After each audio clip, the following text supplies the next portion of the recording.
Today, we go into the realm of the knockoff.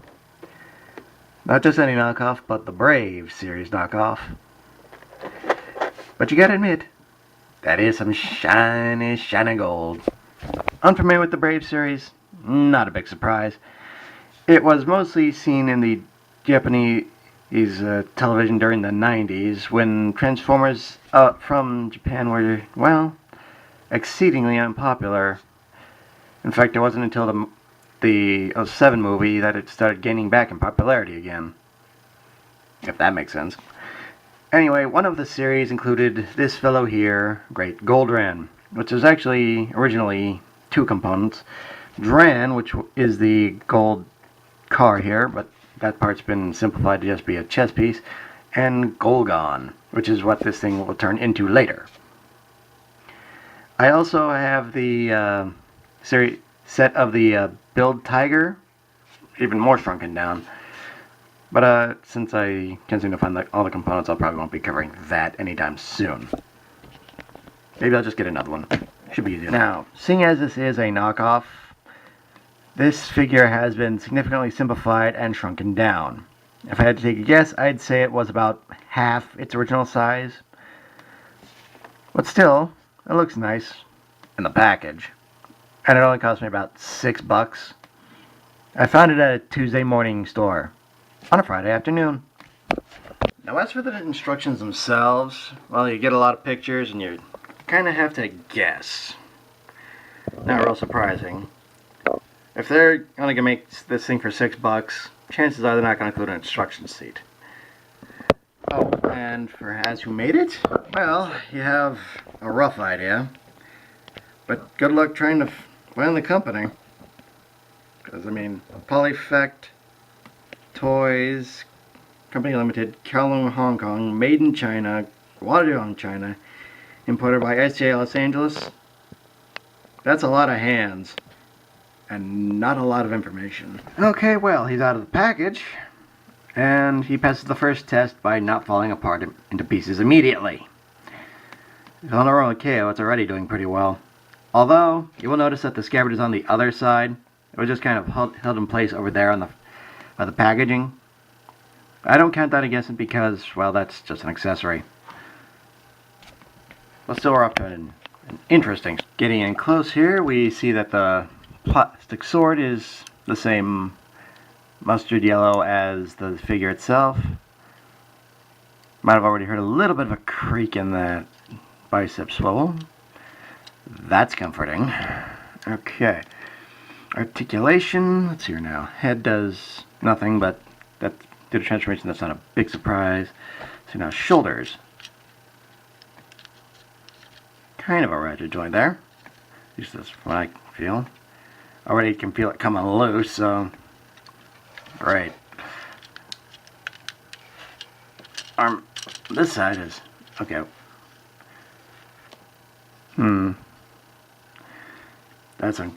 That's not comforting. Seems as though that very tight ratchet becomes very loose very quickly. Okay, moving on. Arm joints. One going out. That works well enough. Bicep swivel. That works. Elbow. Doesn't work itself apart as quickly as the shoulder joint, so points there. There now. Hand.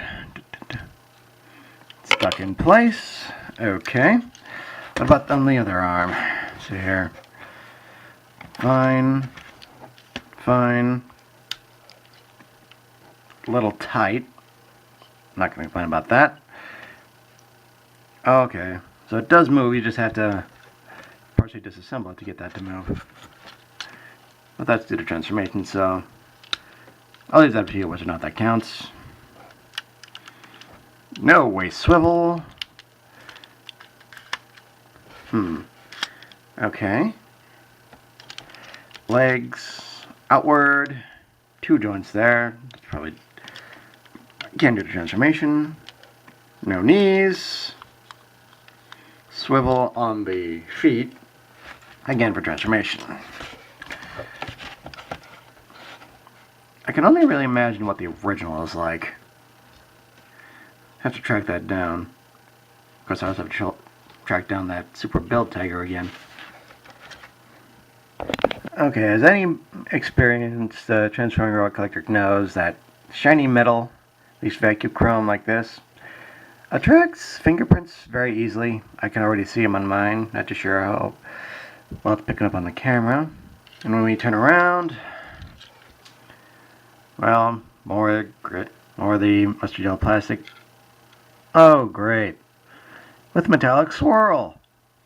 So GPS is a possibility too. Joy! Alrighty, this thing's turning out to be a cluster. I just got it open for 5 minutes. Well, let's see here now. Now we have him back in robot mode. He stands about 7.5 inches. Not bad. Okay, boys and girls, now for the big test. Getting this thing into its, I guess it's a dragon mode. Okay, first we'll remove this carefully. And the sword. Let's see here. Pull this part out. Okay, does this... Oh, hey, the face does go in there. Kind of. Looks a bit deformed, though. Oh, well. The face goes in. That's already a step up from where I thought it did. Uh-oh. Okay, well. Just in trying to transform it, one of its little pegs that held this part in just popped off. Joy. Good thing I'm doing this live. Well, sort of live. Okay, here we go. Come on. Okay, there we go. That one didn't break. At least I don't think it did.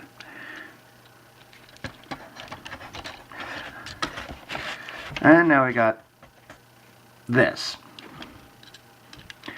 Okay, now we rotate the feet according to the instructions.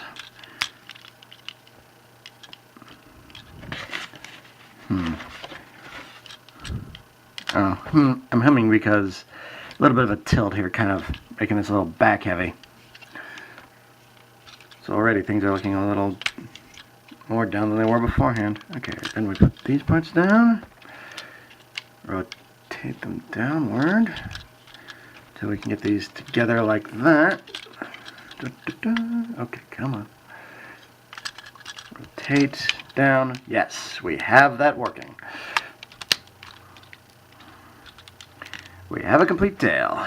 Then we fold these down, fold up these cannons, and better or worse, oh wait, fold these in.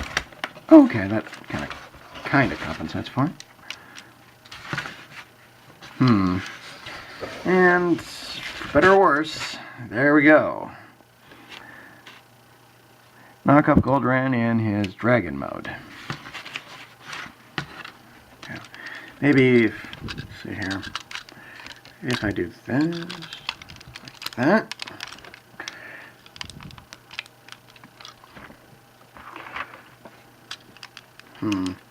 That's a little bit better, but let's see here. Okay, so don't extend completely so that you can pull that back down again. Grand. Guess you have to live with that. What a fight. Kind of. You have to have the guns down in order to get that to work. Still on his tippy toes, though. Okay, that's K.O. Goldran in his dragon mode. Kind of sad, actually. And as for the sword itself, let's see here. Goes in fine. Comes out fine. So there's something. Okay, and in dragon mode itself, oh, okay, so those move. So that's something. You don't have to move, because you basically have these out either way. Alright. Anyway, back to what I was saying. You basically have a brick in the dragon mode. The arms move up and down unhindered due to those little tabs there. That's neat. With the legs, got nothing. Tail, nothing. Head, nothing. So you have a really shiny display piece. Could be worse. Take a look at the back here. The tail does not necessarily want to go on completely. Not a big surprise there. But yeah, you're still... Looks like he's trying to moonwalk with those feet. He's basically just here on his tippy toes here. Do those move? Don't look like they're supposed to move anyway. Okay. Yeah.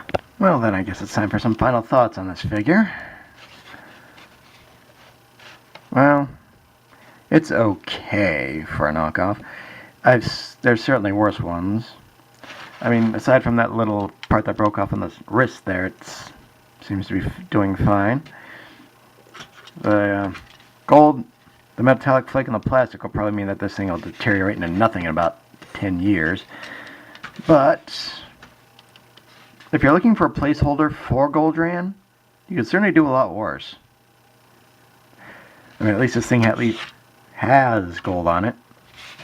So until you find an actual one, which I'm now going to have to do because of this. Still, if you need a budget-sized placeholder, here you go. Okay, so far I haven't seen any of the gold chrome flake off. That does attract fingerprints, but that's to be expected. Anyway, for the collector who just needs a place marker, this works fine. For a kid's toy, I would not do that to a child. So, I guess that does it for this, whatever this is. Well, I know that this is the knockoff of Great Goldran, and I'm the Deceptiwolf, and I bid you good night.